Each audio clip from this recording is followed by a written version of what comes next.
Owen Grady has his velociraptors, and now Wendy has her xenomorph. Yes, folks, we got ourselves a xenomorph whisperer. Ooh, I'm excited to see the internet's reaction to this. When I first saw it, I was blown away. I was like, this is the greatest thing to ever happen. But I've thought about it a little bit and watched the episode again. Now I'm not so sure. Let's discuss.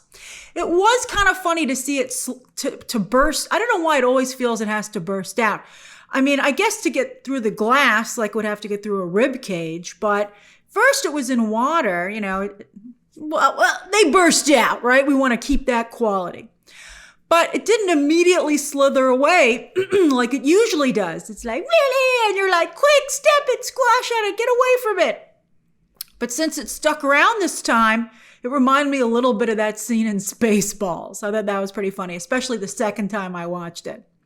And also, Wendy looking up at it, I like that a lot. Like a little kid who has found the grossest, coolest pet. And of course she wants to keep it. Oh, can I keep it and bring it in? I've already brought it into the kitchen. And you're like, what? Now, it's a cool idea. Again, I think overall, it's a cool idea to bring these two crazy kids together. And remember, they are both kids. But I'm not understanding exactly how it works. You know, that's the writer's job. I mean, I don't know. Again, when I first saw it, I was like, sold, great idea. But now I'm like, wait a minute. So I'm going to go over some of the issues that I have, and I'll be curious to see what you think. You know, maybe it's like, it's cool, just go with it. That's a lot. Hollywood does that a lot.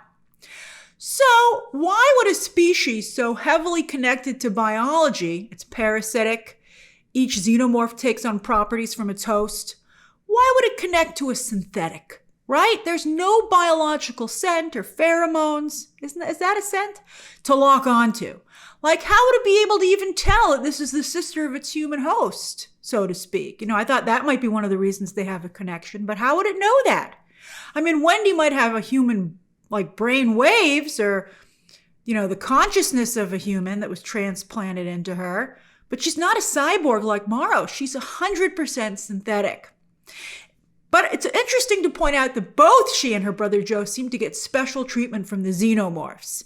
That first xenomorph would not kill Joe, despite plenty of opportunities. We're talking about it. I've seen a lot of you be like, why is that xenomorph playing with its food? Although they don't really seem to eat. They just like to kill.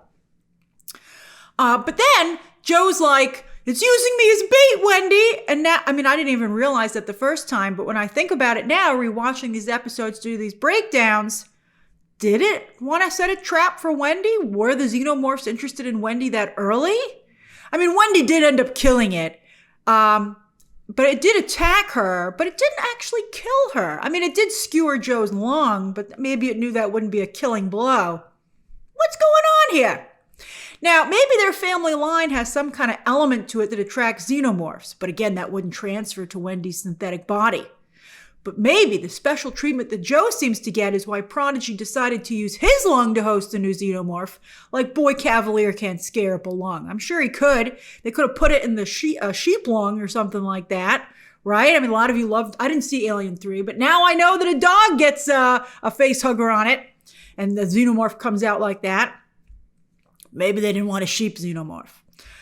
That's interesting. Do the xenomorphs look like they do? Because we've only seen them come out of humans up until now. Oh my God, I love it. I didn't realize that until now. The eye's like, why are you getting the humans? And I'm stuck in this damn sheep. We're going to talk about the eye. My favorite. But so Wendy has been visiting this new xenomorph in the nursery. Creepy. Speaking to it both in its own language, but also humming the musical notes of a human lullaby. So did maybe the xenomorph imprint on her? They've never bothered to imprint before. They haven't burst out in the past and be like, somebody look me in the eye. And then also they've never expressed the need for a parental figure or a mentor before. But then they're doing a lot of new stuff here, right? So what do you think of this connection that Wendy and Joe are forging with the xenomorphs? That's right. I ask the big questions here. I'm having so much fun breaking this show down with you week to week. It's been a minute since we've had a really juicy show to tear into, right? And we're doing this in Peacemaker as well. But this one, you know, we'll see where Peacemaker goes for those final 3 episodes where it's supposed to get just absolutely bonkers. But this one, there's just so much to discuss. It's so rich and nuanced. But anyway, thank you for joining me week to week. And so if you are, why not hit that subscribe button? Why not make it official? Put a click on it, right? And, maybe hit the like button as well. I would appreciate it. I mean, next week we're going to go through the flashback episode. It's going to be so fun.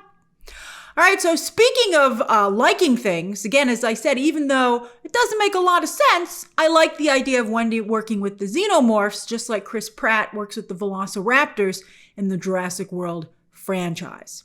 They kind of even dropped that as the franchise went on, which I think was a mistake.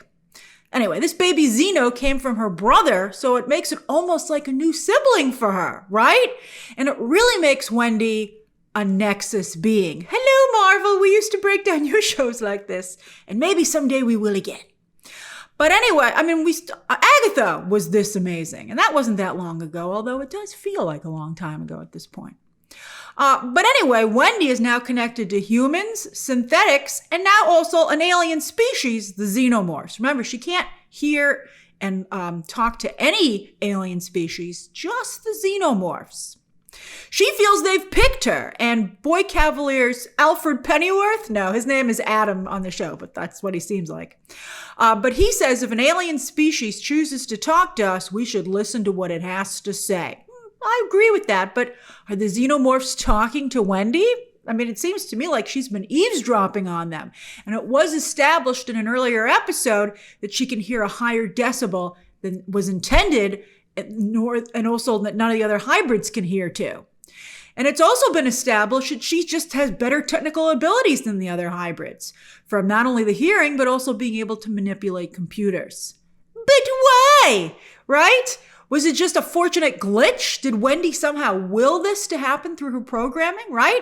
I mean, we've seen that her brother Joe is very resourceful. Maybe it runs in the family, even when you transfer him over to synthetics. Although I have to say, after his speech last episode about the importance of imagination, Boy Cavalier doesn't just talk the talk, but walks the walk, as he very imaginatively suggests that, hey, Wendy, you're a living computer. You inadvertently have recorded everything you've heard. Why not play it back through your mouth, which is basically a speaker? I thought that was a great idea. And of course, the logical next step is that as a computer, she can analyze the sound and decipher maybe the Xenomorph language and potentially even learn to speak it herself. I like where that's going. I mean, I think teaming Wendy up with at least one Xenomorph creates a lot of possibilities. And hey, the Xenomorphs have been around for a very long time at this point as simply killing and drooling machines. So why not get to know them a little bit better? I wonder how smart they really are. I'm sure they're not as smart as the Eye, who is very smart. I mean, like a vicious killer like a Xenomorph is scary, but so is a creature that waits, watches, right, and bides its time. Oh, what are you going to do, little Eye?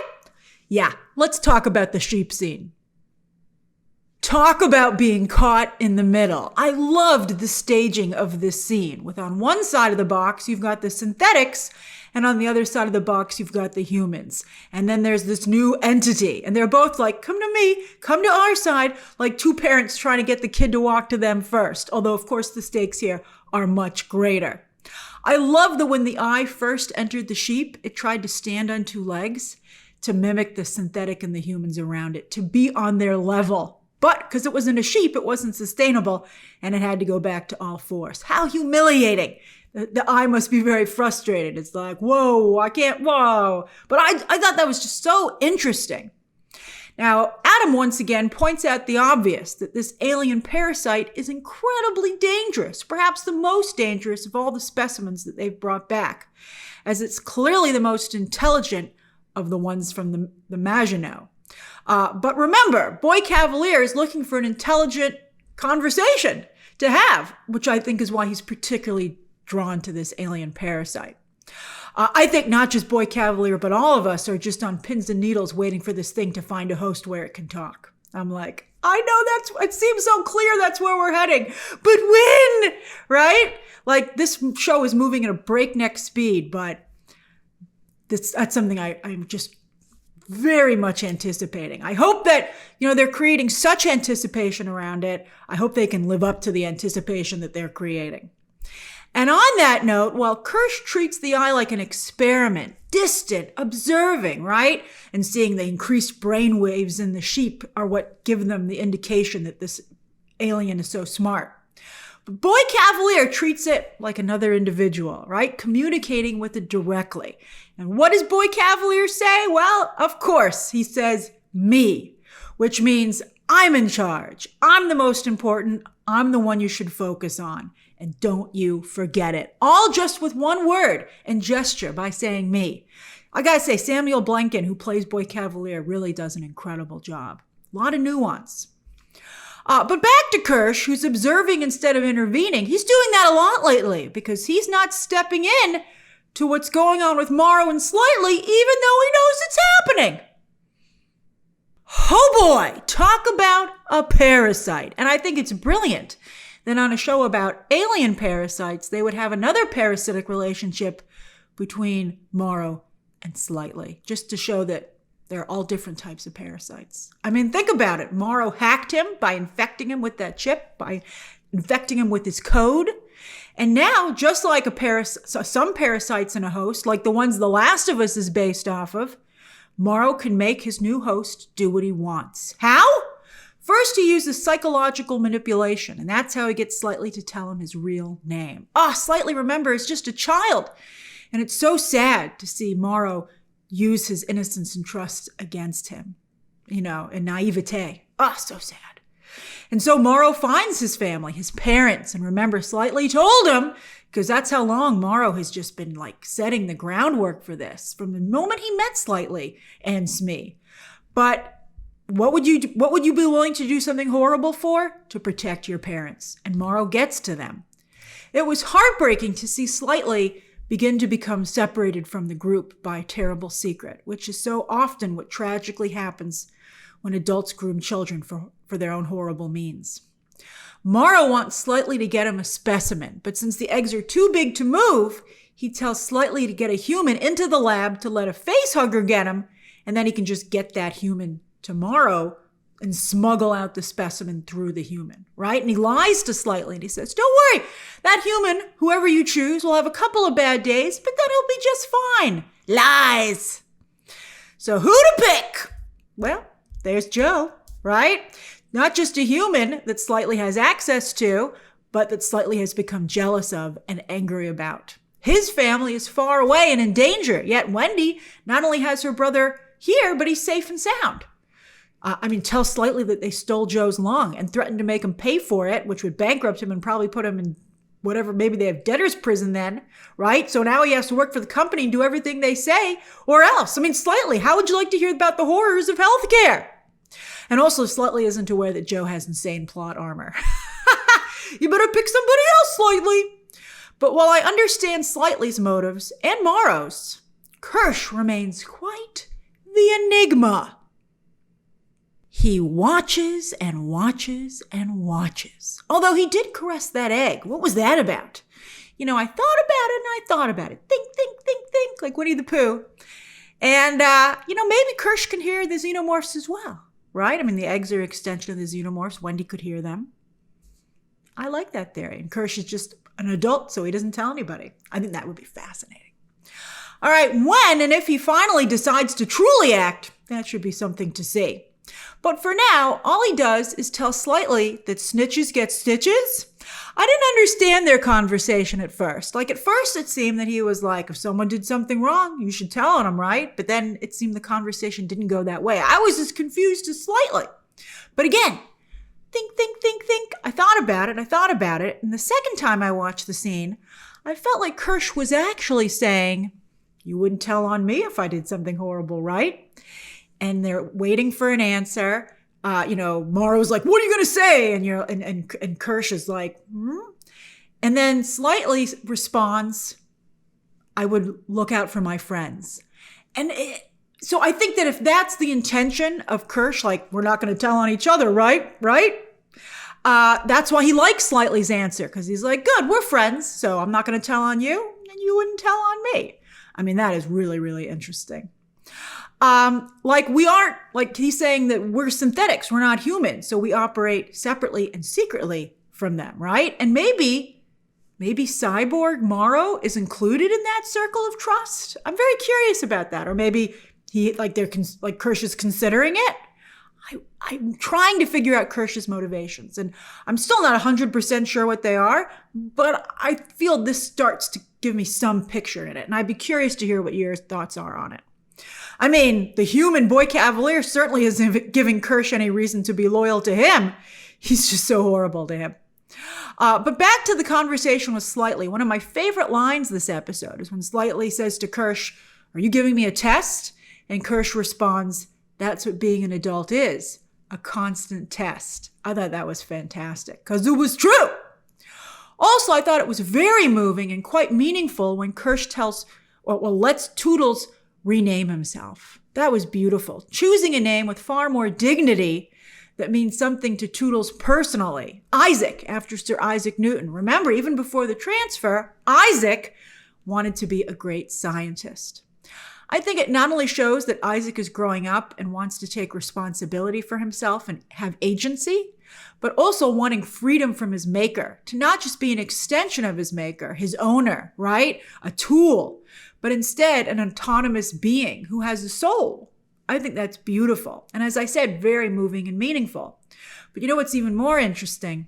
That Isaac asked Kersh for permission, not Boy Kavalier. Speaks volumes for the lines that are being drawn in the sand as we watch, and plays into the conversation that Kersh and Slightly had. I mean, I really think you're seeing a separation of teams between all three, the humans, the synthetics, and the aliens, which makes Wendy, who seems to be, a player that can go anywhere, very interesting and valuable. Up until now, Kersh has been the only synthetic, seemingly, that we've seen with Prodigy. But now he's getting a whole bunch of them. Like, these are just toys to Boy Kavalier, kind of. But with Kersh, I don't know if they're his children, perhaps his siblings, his younger siblings. And that is really, I think, a good way to look at it because, of course, we already have some siblings with Wendy and Joe. So let's talk about that.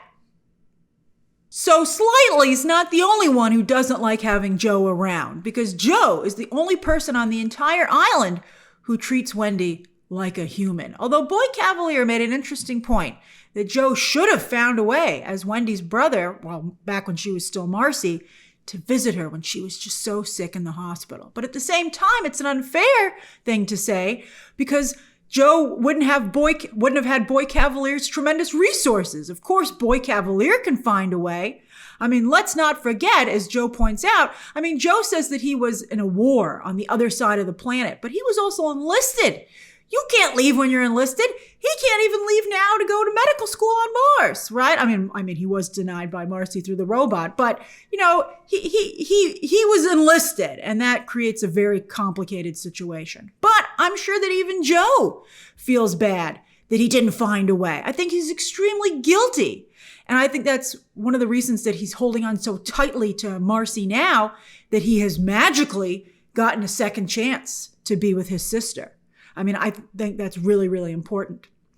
To Prodigy, though, she's the prototype for a $1 trillion business venture that will change the world and end death. To Kersh, she's crossed over. She's no longer food. Remember that speech? She's now a synthetic, an immortal witness to science and history, right? We're seeing that Kersh feels very strongly about synthetics, over humans. But to Joe, she's still his little sister. And he also, by the way, he's clearly the only thing keeping her tethered to her humanity. So he's vital to her. There's like a tug-of-war for Wendy, not just for that sheep with the eye in it, but for Wendy. And Joe is a very kind person. I thought he handled Slightly's anger very, very effectively, saying that he agreed that their families should all be there. Instead of having to have funerals for their children, they should have been able to have parties because Prodigy had found a way for their children to live. I thought that was very compelling. Although what was fascinating was that some of the children didn't want their families to know that they were there and to be invited back to Neverland because they felt that they would then want to take them back and the kids would have to leave Neverland. So that was very interesting. But it turns out that Joe is valuable to Prodigy, even if he's a little annoying. For two ways. One, as a way to control Wendy, who's becoming pretty self-confident and perhaps showing more loyalty to the Xenomorphs. Wow, that conversation about the scorpion really stuck with her. But I do have to wonder why Kersh told her that story. He didn't know they were going to meet Xenomorphs, even though they do look a lot like scorpions. I think they're scary and different than humans, and I think Kersh really meant, would you have sympathy and protect other synthetics? Right? Kersh should maybe be a little less cryptic. You're like, wow, Kersh, you've been sending out synthetic pride messages for this whole series, but I had to think about it a lot. I mean, remember, you're talking to kids here. You got to be really clear. But Wendy's self-confidence quickly fades when Boy Kavalier threatens to take Joe away, and vice versa. Prodigy can control Joe by threatening to take Wendy away. And then the second way that Joe is valuable to Prodigy is as a customer testimonial. They want him to determine, and then I'm sure promote, that Marcy's brainwaves really were transferred into Wendy. And that's her. I thought that was really well written when he's like, did you transfer my sister's brainwaves into that robot? Is it really my sister? And Adam says, that's two different questions. And we want to know the answer to both. I mean, we know the answer to the first one, but we need you to answer the second one. Like, is she still his sister or just a digital copy? Like a photograph, a snapshot in time that now will slowly take on a life of its own. I think there's a third option, third option. And that it's a sister, but being transferred from a human to a synthetic is traumatic and it changes you. A person who suffers a great trauma is still themselves, but they're also forever changed. Although sometimes people cannot get over a traumatic experience, and I think that's what's happening with Nibs. Nibs actually has suffered 2 traumatic experiences. The second before she'd recovered from the first, and it's really doing a doozy on her. Also, she really hates her name Nibs. Whew, she hates it so much, and she doesn't think of changing it like Isaac does. Instead, she decides to cope by declaring she's pregnant. Wow, Sylvia sure fell asleep at the wheel here, right? Wasn't she supposed to be monitoring these hybrids? I mean, wow.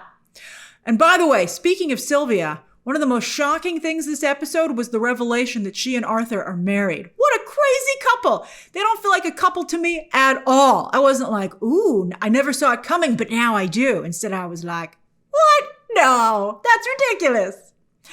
Now, Nibs isn't involved with anyone. And Sylvia's like, do you know how babies are made? And Nibs, I gotta say, is pretty on point in this argument. First, she says, I grew up on a farm. I know how babies are made, thank you. And then also, she's like, Mary had divine intervention and had a baby. I mean, honestly, I'd be like, Nibs, too bad it seems like you're losing your mind because it seems, what's left of it is pretty sharp.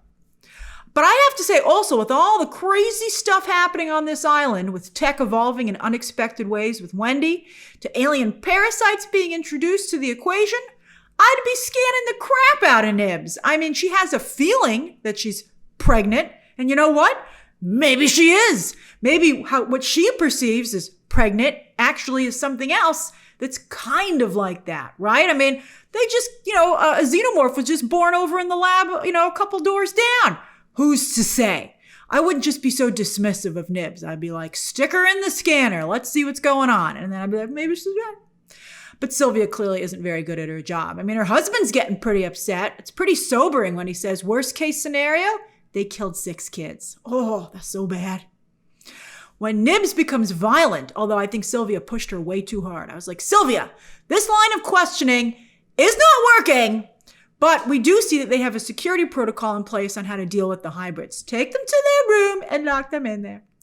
And they might continue to need it as the hybrids are evolving. Yes, they're going full Matrix. I know Kung Fu, although this time they're doing it Renaissance style. They're learning science, language, and more. The full Leonardo da Vinci. If they have so many obvious references on this show, I'm surprised they didn't go there. We also learned that the five companies that not only rule the Earth, but the surrounding solar system also govern themselves. And it's expected they will soon step in and settle things between Prodigy and Weyland Yutani. But while they might play nice in public, it seems things can get pretty cutthroat behind the scenes. Because one of the reasons the boy Kavalier doesn't want to give these specimens back to Weyland-Yutani is he's afraid they'll eventually use them against him. Maybe even try to assassinate him. When he says, I'm not giving it back and end up with one of those things in my tummy, that's a fair point. So that's my breakdown of Alien Earth Episode 4. What are your thoughts? Which were your favorite scenes this episode? And what do you feel, again, about Wendy going full Xenomorph Whisperer? Share those thoughts down below. Subscribe today. And of course, as always, you can check out some more videos right now.